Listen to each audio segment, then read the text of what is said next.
Dadar Shivaji park परिसरामध्ये नागरिक morning वॉकसाठी येत असतात आणि नागरिकांची संख्या दिवसेंदिवस वाढताना दिसत आहे। सध्या आपण त्याच ठिकाणी आहोत आणि या ठिकाणी आपण दृश्यांमध्ये बघू शकतो कशा पद्धतीने नागरिक सकाळी असेल किंवा सायंकाळ असेल या ठिकाणी मॉर्निंग वॉकसाठी तसेच इव्हनिंग वॉकसाठी येतात। त्या नागरिक जे येतात ते मोठ्या गाड्या देखील घेऊन येताना आपल्याला पाहायला मिळतात। त्यामुळे या ठिकाणी जी बेशिस्त पार्किंगची समस्या आहे ती देखील वाढलेली आहे। आपण दृश्यांमध्ये या गाड्या बघू शकतो आणि आता या संदर्भात पोलिसांच्या वतीने एक फलक लावण्यात आलेला आहे। त्या फलकावरती नागरिकांसाठी जाहीर आवाहन करण्यात आलेलं आहे। आपण या ठिकाणी शिवाजी पार्क पोलीस स्थानकाच्या वतीने या ठिकाणी जे फलक लावण्यात आलेला आहे, जो बॅनर लावण्यात आलेला आहे तो या ठिकाणी बघू शकतो। त्यामध्ये प्रामुख्याने नागरिकांसाठी काही आवाहन करण्यात आलेले आहेत, जी दररोज मोठ्या प्रमाणात नागरिक जे वॉकसाठी येत असतात त्यांची संख्या वाढत आहे। त्यामुळे ते जे येतात त्यामुळे ते मोठ्या कारने येत असतात। त्यामुळे इथं बेशिस्त जी कार पार्किंग आहे तिची समस्या देखील वाढलेली आहे।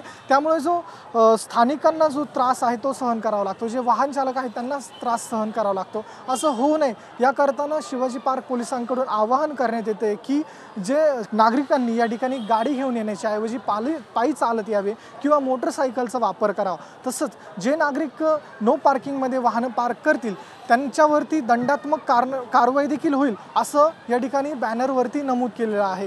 कॅमेरा पर्सन गणेश मोरेसह मी ऋतिक गणक, RTV9 मराठी, मुंबई।